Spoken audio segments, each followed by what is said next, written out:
ఒక మాట మీకు చెప్తున్నాను చూడండి. చాలామంది యవనస్తురాళ్ళకి జ్ఞానం తక్కువైపోద్ది, తాత్కాలిక ఆనందాల మీద దృష్టి ఎక్కువైపోద్ది. తాత్కాలిక ఆనందాలు అంటే ఏంటి? యవనస్తుల శరీరాల్లో కొన్ని రకాలైన హార్మోన్స్ విడుదలవుతాయి. ముఖ్యంగా ఈ సెక్సువల్ హార్మోన్స్ అనేవి యవ్వన దశలో ఉన్నప్పుడు గట్టిగా రిలీజ్ అవుతూ ఉంటాయి. ఆ టైంలో కొంతమంది దారి తప్పేస్తుంటారు. ఎవరో కనబడతారు, ఎవరో అమ్మాయి కనబడుతుంది, వాళ్ళిద్దరి మధ్య ఏదో ఆకర్షణ ఏర్పడుతుంది. సినిమాలు దానికి తోడుగా, ఇందాక చెప్పాను కదా కింద నుంచి పునాది పడద్దని, అలాగే సినిమాలు ప్రభావం కొంత ఉంటుంది. ఈ కౌగులింతలు, ముద్దులు పెట్టుకోవటాలు ఇవన్నీ డైరెక్ట్గా చూపిస్తుంటారు. అవన్నీ చూసి వాటిని బాగా మనసులోకి రంగరించుకుని అవన్నీ పడి ఆ సినిమాలు చూసి, ఆ ప్రోగ్రామ్స్ అన్నీ చూసి సేమ్ అలాగే ఉండాలనుకుంటారు. వాళ్ళకి తెలుసు, వాళ్ళకి నిజానికి తెలీదు రాబోయే జీవితం చాలా భయంకరంగా బాధాకరంగా మారబోతుందని. రాబోయే జీవితం ఏమవుతుంది? మారబోతుంది. క్షణికావేశం అనమాట. ఆ క్షణానికి అవతల నుంచి వచ్చేటువంటి ఆ ఆకర్షణకు లోనైపోతారు. ఆ మగాడు లేదా ఆడవాళ్ళు వీళ్ళిద్దరూ కూడా ఆ జెండర్ ప్రాబ్లం అనమాట, అది ఆ హార్మోనల్ ప్రాబ్లం అనమాట. సో దానికి లోనైపోయి దీర్ఘకాలంలో నా స్థితి ఎలా ఉండబోతుందని ఆలోచించరు వీళ్ళు. ఆ క్షణానికి నాతో నన్ను ఐ లవ్ యూ అన్నాడు, నేను ఐ లవ్ యూ అన్నాను. బాయ్ ఫ్రెండ్ లేకపోతే చీప్గా చూస్తున్నారు, గర్ల్ ఫ్రెండ్ లేకపోతే చీప్గా చూస్తున్నారు. ఖచ్చితంగా ఇప్పుడు బాయ్ ఫ్రెండో గర్ల్ ఫ్రెండో ఎవరికి ఫ్రెండ్ ఉండాలి. సరే, ఈ ఫ్రెండ్తో ఆగిపోయిందా ఈవిడ? ఆగల. ఇక్కడ నుంచి ముందుకెళ్ళిపోయి శరీరాన్ని కూడా పాడు చేసేసుకోవాలి.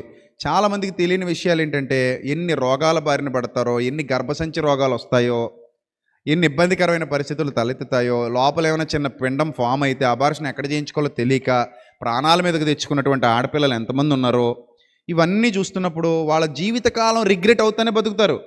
ఈ అమ్మాయికి ఒకసారి అబార్షన్ అయింది అనగానే ఫ్యామిలీసు, బంధువులు, స్నేహితులు అందరూ ఎలా చూస్తారు? చాలా చీప్గా చూస్తారు. మొన్న ఒక అబ్బాయి చచ్చిపోయాడు, ఉరేసుకు చచ్చిపోయాడు. ఎందుకు? ఏదో ఒక అమ్మాయి నుంచి మెసేజ్ వచ్చింది, కనెక్ట్ అయిపోయాడు, వీడియో కాల్లో మాట్లాడుకోవడం మొదలుపెట్టారు. కొన్నాళ్ళ తర్వాత సొక్క ఇప్పి మాట్లాడు, ప్యాంట్ ఇప్పి మాట్లాడిందంట. మాట్లాడాడు, రికార్డ్ చేసింది.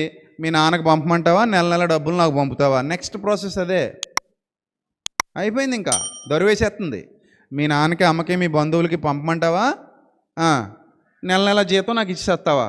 ఇప్పుడు జీతం దీనికి ఇవ్వలేక ఆ ఫోటోలు వాళ్ళ దగ్గరికి వెళ్తే ఎలా రియాక్ట్ అవుతారో, బంధువులు ఎలా రియాక్ట్ అవుతారో, స్నేహితులు ఎలా రియాక్ట్ అవుతారో, ఇంటర్నెట్లో పెడితే పరిస్థితి ఏంటో అది తట్టుకోలేక అబ్బాయి ఆత్మహత్య చేసుకుని చచ్చిపోయాడు. ఈ పరిస్థితి అబ్బాయిలకి రావచ్చు, అమ్మాయిలకి రావచ్చు. నమ్మబలుకుతారు ముందు. అబ్బాయి, నేను నిన్ను ప్రేమించినంతగా మీ అమ్మ నిన్ను ప్రేమించలేదు, మీ నాయన నిన్ను ప్రేమించలేడు, నేనే నిన్ను అంతగా ప్రేమిస్తాను అని చెప్పి నమ్మబలికి ఈ కోరికలు తీర్చుకోవడానికి, అంతే, కోరికలు తీర్చుకోవడానికి. ఎవరైనా సరే మీకు ఐ లవ్ యూ చెప్పినప్పుడు నేను ఎందుకో సంసారానికి పనికిరానండి అని అనండి, సరిపోద్ది అంతే. ఇంకా ఐ లవ్ యూ లేదు అక్కడ, అంతే. మరి సినిమాలు చూడకండి, సినిమాలన్నీ అబద్ధాలు. నేను సంసారానికి పనికిరాను, నా వల్ల కాదు, నాకు ఎప్పుడో ఎయిడ్స్ వచ్చేసింది